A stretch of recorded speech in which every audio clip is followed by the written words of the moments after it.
All right, so here's day 4. So on day 4, this is our second kind of functional fitness day. So this is, again, a lot of mobility.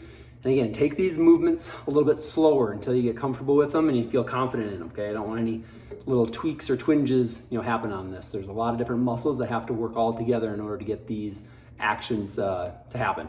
So again, take them slow. I don't want any turned ankles or anything like that as you do these. So again, real slow and steady. All right, so our first exercise on day 4, the functional day, is a Bosu mogul squat, okay?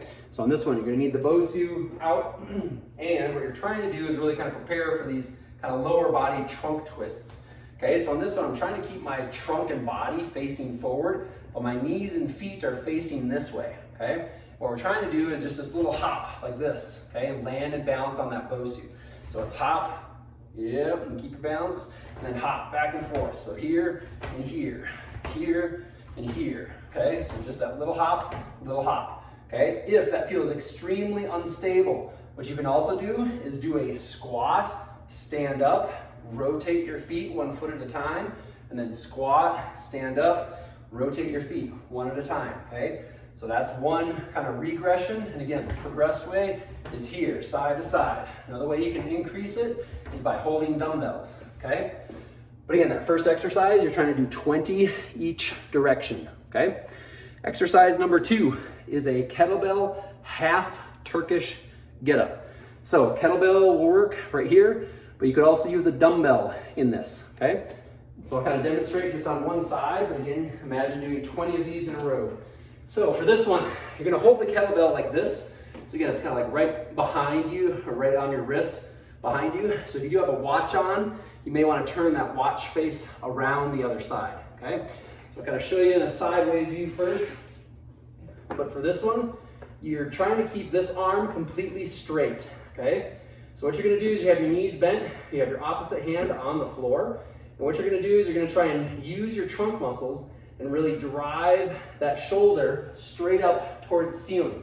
Once you're up, you're gonna lift up into a glute bridge, just like this, and then back down all the way to the floor, okay? So lots of shoulders, lots of trunk movement, a little bit of glutes, okay? So again, this opposite hand's on the floor. You kind of sit up like this, where I have one shoulder on the floor, one shoulder off, and then I sit all the way up, put this hand behind me, and thrust those hips up while trying to keep this arm straight. Don't let it fall forward, kind of like I did on that last one. And then all the way back down again, okay? So again, sit up, keep that arm and shoulder straight up, and then lift the hips up, okay? So that's the half Turkish get up. Okay, and then the last one we're gonna do is a Bosu single leg front and back step over. And again, you can hold dumbbells on this one to make it even a little harder, okay? So for this one, you're gonna put 1 foot on the Bosu just like this. And all you're trying to do is just step over it and step back. Now mainly, I'll kind of show you a side view, but you're trying to keep all of your weight on this leg that's on the Bosu and very little weight on this back leg. Now if you just go over and you just land like this and like this exercise really isn't that hard, because I'm putting all my weight on this back leg.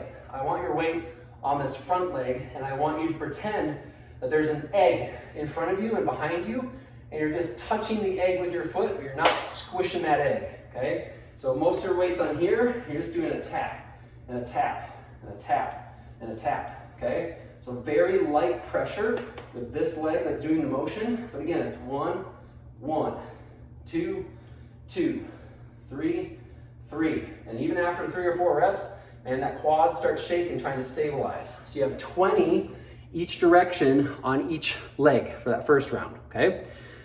All right, now we're on to the second circuit, okay? So again, review that first circuit. Exercise 1 was the Bosu mogul squats or mogul hops. Second one was that kettlebell half Turkish get up. And the third one was that single leg front and back step over with that weight on the Bosu leg, okay? Okay, next circuit is a modified burpee. So back on, our first functional day, we did a regular kind of squat thrust burpee. This one's a modified version, okay? So try to pay attention. This one's a little more complicated, but it's definitely a great hip opener, okay? So for this one, this modified burpee, you're going down to the floor like this. That's the same position that we're getting in on the regular burpee. But then from here, instead of kicking your feet back, you're gonna step back with one leg, and then step back with the other leg, and then you're gonna stomp to the outside of your left hand, and then put that leg back, and then stomp with the right leg, and then put that leg back, and then step inside, and then stand back up. That's 1 rep. Okay, so I'll kind of go through it again a little faster. So you're squatting down, you step, stomp, put it back, stomp, put it back, step in, stand all the way back up. And again, down, back, stomping back, inside, stand back up, okay? So again, 20 reps of that modified burpee, okay? Next one we're gonna do is a 180-degree jump turn, okay? So you just need a little bit of space. If you wanna start this way, that works. But we're trying to jump and land facing that way, okay? So again, knees are bent, nice soft landings. Just jump, twist. That's 1 and 1, 2 and 2, okay? So we're used to those turns. Okay, so again, land soft, knees bent, hips bent. But you're just doing that 180 turn for all of those jumps, okay? Next one we're gonna do is a bridge position toe or foot tap, okay? So for this one, you're in kind of like a crab walk position where you have your hands behind you on the floor. And you're gonna try and bridge up just like this with your legs straight. And you're just bringing your foot out, tapping and tap. Tap to the side, tap to the side, okay? So you're just doing these little marches or these little toe/heel taps on the floor. So get my butt's off the ground, trying to really open up through the chest and shoulders and just getting that hip mobility in this position, okay? So that was that third exercise. All right, so that was the end of round 2 or the second circuit. So our third circuit, this one, you need to go over to the Smith press, okay? So the Smith press, that's the one where you can rack that bar and you can slide it up and down. You can do it for like bench presses and squat rack or squats and everything. But we're just gonna use it mainly as an obstacle, okay? So the first one, what I want you to do is we're gonna do a duck under.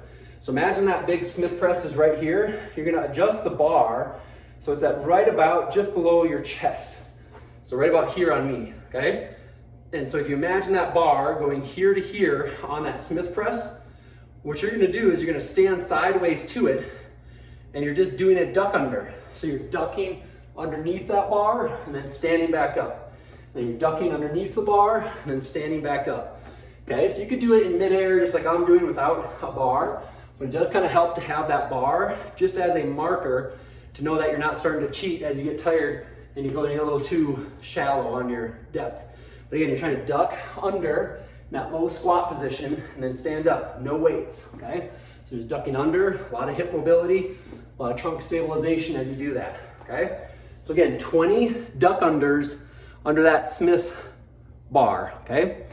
The next exercise is actually a step over. So this one, we're gonna lower that bar. So if it was at chest level for that first exercise, we're gonna lower it down just to the level, basically like right below where your crotch is, right in that inner thigh. So for me, that'd be like right about here.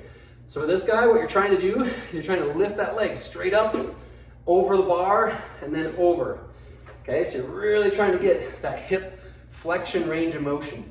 To make it harder, try to keep your knee straight. Okay, so don't bend your knee like this to try and get over. Try to lift that leg straight up and over, and then in and back, okay? So again, lots of huge, ranges of motion that you're trying to get through on your hips for this one.